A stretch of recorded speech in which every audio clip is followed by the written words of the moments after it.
So there are some believers who will say that as born-again believers, we're not supposed to have a fear of God.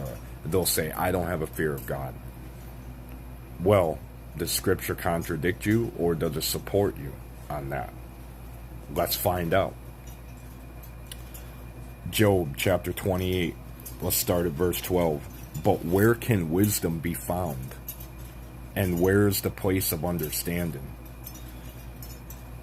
The answer to that is verse 28 in chapter 28. Behold, the fear of the Lord, that is wisdom, and to depart from evil is understanding. So the fear of the Lord, that is wisdom. Okay, the fear of the Lord is reverence for God. Okay. Now, let's go to another one. Proverbs chapter 1, verse 7. Many of you know this one.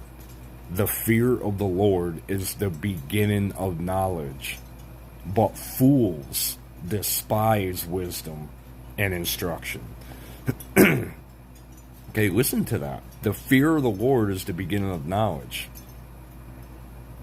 but fools despise wisdom and instruction.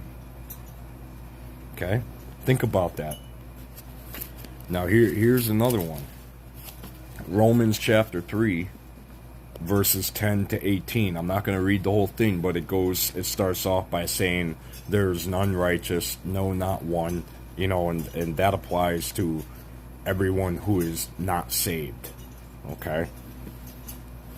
And then at the end it says, there's no fear of God before their eyes. Someone who does not have Christ, who is an unbeliever, has no fear of God before their eyes.